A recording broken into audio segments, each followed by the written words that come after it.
Time আর কি, যে কোনো একটা খাবারের টাইম, বিশাল বড় বাচ্চা তার বিবিরে লইয়া এ বাসা কি করছে, খাইতে বসে। খাইবো স্বাভাবিক, খাইতে বসে, অনেক টাকার মালিক। এমন সময় একটা ভিক্ষুক গিয়া উপস্থিত। ভিক্ষুক বলতেছে, বাবা 2-3 দিন ধরে কোনো কিছু খাই না, পেটের মধ্যে দানা পানি পড়ে না, যদি দয়া হয় এক মুষ্টি ভাত কি এক মুষ্টি কোনো কিছু খাবার জিনিস তোমার ঘরে থাকলে দিবানি। বাসার আগে ঘর থেকে বাড়িছে, ওই তুমি আওয়ার আর সময় পাইছো না, সারাদিন কাজ করে এখন বিবির সাথে মজা করে দুলা ভাতও কি তোমরা লাগে শান্তিতে খাইতাম না, যাও তাড়াতাড়ি যাও। ওই ভিক্ষুক যাই না শেষে গাছ ধরে বাড়ি থেকে বাহির কইরা দিল। বলেন কাজটা কি ঠিক করলো নাকি ভুল করলো? ছোট ভুল না বড় ভুল? হ্যাঁ, এইসব বোনা। তখন এই ভিক্ষুক মনের ভিতরে অনেক কষ্ট পায়, এই জায়গা চাইরা চইলা গেল। চলে যাওয়ার পরে ওই বাদশা যা কাজ করতো, কাজের মাঝে আর বরকত নাই। যে নই ধরো এনই লস, ব্যবসার যা এনো লস, কৃষি কাজ করে এনো লস, বাসায় এটিও না এনই লস, যা কাজ করে সব কাজের মধ্যে লস আর লস। এইভাবে লস দিতে দিতে শেষে সে জায়গা জমি বিক্রি করা শুরু করে দিছে। জায়গা বিক্রি করতে করতে করতে করতে শেষে তার বাড়িটা তার অধীনে নাই, এমন হয়েছে তার নিজের বিবিটা তার অধীনে রাখতে পারবে এরকম টাকা তার কাছে নাই। শেষে বিবির হাতে পায়ে ধরে তারে তালাক দিছে। সুবহানাল্লাহ। কার খেলা? এই যে ভিক্ষুকটার এত অত্যাচার করে পাঠাইছে, ভিক্ষুকের মনে কষ্ট গেছে না? আল্লাহ দোয়া করো লাগে না যে কষ্ট গেছে? আরে মন ভাঙ্গা না মসজিদ ভাঙ্গা বিলে সমান, কথা কোন ঠিক কিনা? একটা মানুষের মন ভাঙ্গা আর খোদার ঘর মসজিদ ভাঙ্গা সমান কথা, ঠিক না বেটি? তখন এত নিজের বিবির কইতেছে, আমি তোমার রাখতাম না, তুমি একটু তালাক হয়ে যাও গা, আমার আর জানে কোলাই না, আমি তোমার ফালতাম না, তুমি তালাক। তখন তালাক দিচ্ছি, বিবি চলে গেছে।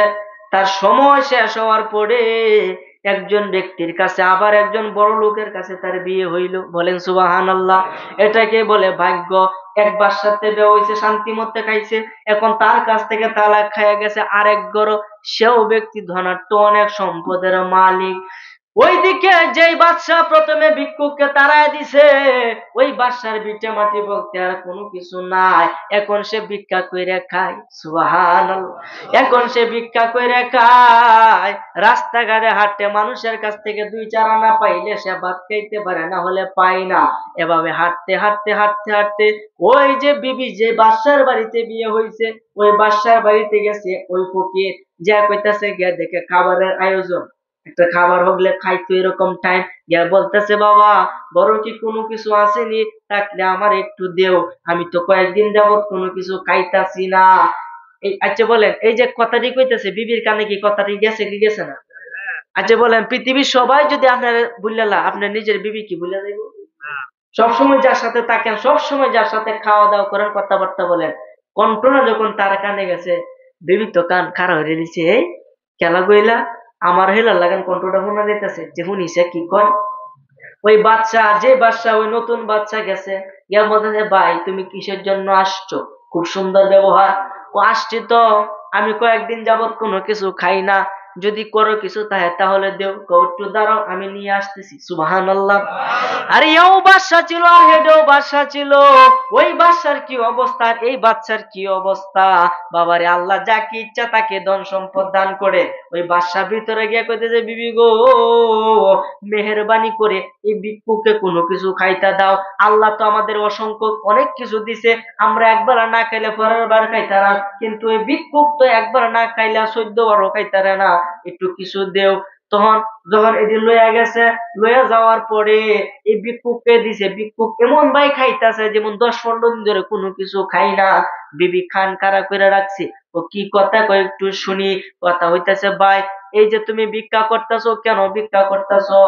ভিক্ষা করা তো ভালো না, নবীর শিক্ষা করিও না ভিক্ষা, ভিক্ষা করা ভালো না।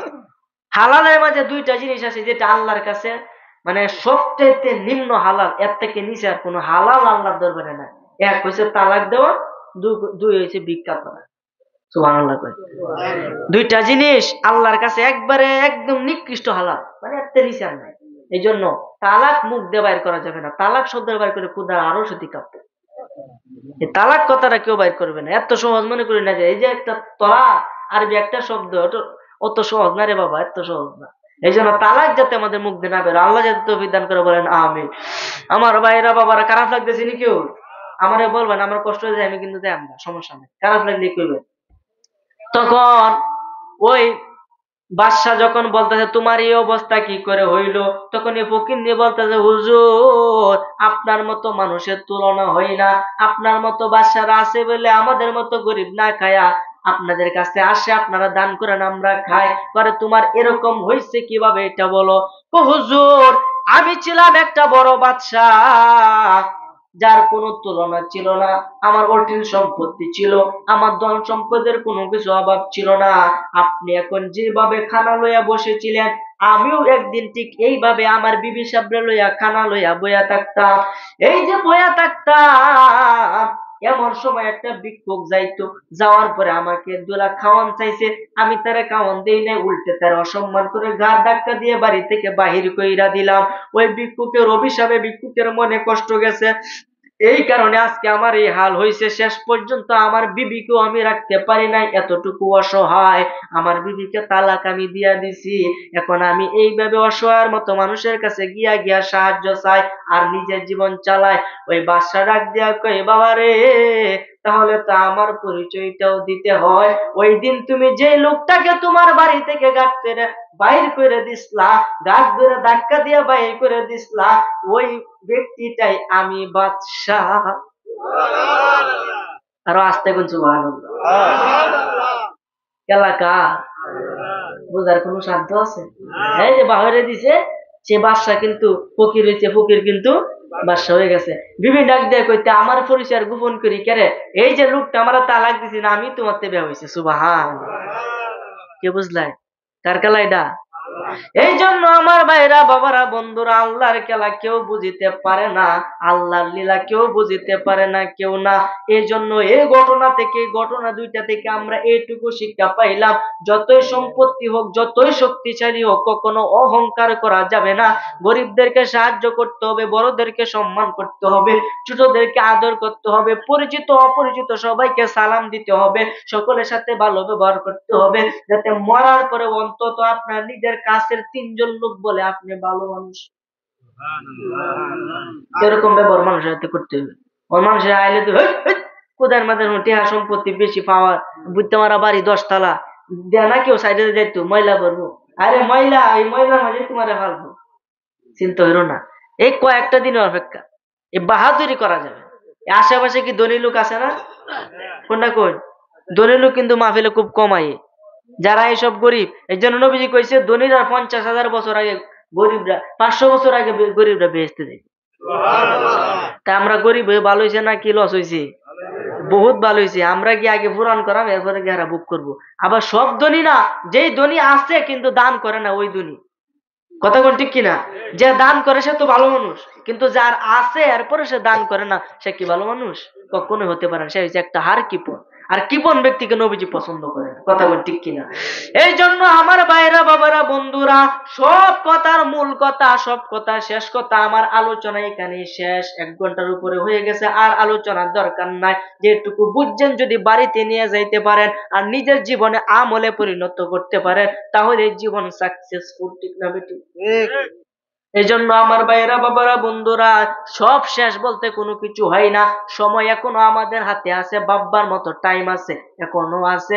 কিন্তু হয়তো বা 1 সেকেন্ডও এর নাই, হয়তো আপনি যাইতে পারেন। যেহেতু আল্লাহ আপনাকে একটা বিবেক দিছে, এখন একটু সময় আছে, একটু ভেবে দেখেন আসলে জীবনটা আপনি কোন খাতে ব্যয় করেছেন। একটু ভেবে দেখেন। আরে মরার পরে ভাবলে কাজ হবে না, মরার আগে আপনাকে ভাবতে হবে, ভাববা আপনাকে কবরে যাইতে হবে। বাবারে কবরে যাওয়ার পরে কবরে কিছু নিয়ম আছে, যেগুলো মানলে মুনকার নাকির ফেরেশতা কবরে আসবে না। নিয়মগুলা যখন আমার চোখের সামনে আসলো, আমি অবাক হইয়া গেলাম। এটা কি এত আশ্চর্য একটা বিষয়! কিতাবের ঘটনা, কিতাবের কাহিনী, কিতাবের কথা, যে কবরের ভিতরে রাখার পরে এই কাগজের টুকরার মধ্যে এই হরফ গুলা বা এই আয়াত গুলা লেখা মৃত ব্যক্তির বুকের মধ্যে রাইকা কাফনে কাপড় দিয়া থইয়া দিবা, তার সোয়াল জবের লেগে মুনকার নাকির কবরে ঢোয়া সাহস হইত। বলেন না সুবহানাল্লাহ। এগুলা গোপন, এগুলা বলা যাবে না। ঠিক আছে, এগুলা যদি জানতেই হয় একান্ত ভাবে আমার কাছ থেকে জেনে নেবেন ইনশাল্লাহ। আল্লাহ যাতে বলার তৌফিক দান করে, বলেন আমিন। আমার ভাইরা, বাবারা, বন্ধুরা, বর্তমানে এমন একটা যুগ, দলিল ছাড়া কথা বলা যায় না, আবার দলিল ফাইনে হুট করে বলা যায় না, কারণ এটার মধ্যে অনেক পেঁচ থাকতে পারে।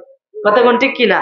এই যে একটা ফাইলাম আর খাইলাম, কথা এটা না, ভাই আগে বিবেচনা করে দেখা হালাল না হারাম, ঠিক না বেটি? একটা দলিল ভাইয়া বইলা দিয়ে এটা হবে না, আমি অনেকগুলা জায়গার মধ্যে পাইছি রে বাবা, এই জন্য এটার প্রতি আমার অনেক বিশ্বাস আইছে রে বাবা। এই জন্য আমার ভাইরা, বাবারা, বন্ধুরা, ঘুমানোর আগে ঘুমানোর আগে একটা গোপন আমল বইলা যায়। ঘুমানোর আগে সহির মাঝে বৈশা, যেখানে আপনি ঘুমাইবেন ওই ঘুমের জায়গার মধ্যে বৈশা আপনি সর্বপ্রথম আউযুবিল্লাহ বিসমিল্লাহ সহ আয়াতুল কুরসি পাঠ করবেন। আয়াতুল কুরসি যে ঘরে পাঠ করা হয়, খোদা কি কসম, সেই ঘরে চোর ঢুকলেও চুরি করতে পারে না। রাস্তাঘাটে অ্যাক্সিডেন্টে আপনার মৃত্যু হবে না, আপনার কাজে বরকত হবে, মরবেন আর বেহেশতে যাইবেন। আয়াতুল কুরসির আমল শুরু করেন। এরপরে আপনি আউযুবিল্লাহ বিসমিল্লাহ পাঠ করবেন। বিসমিল্লাহটা 21 বার পাঠ করবেন। কতবার?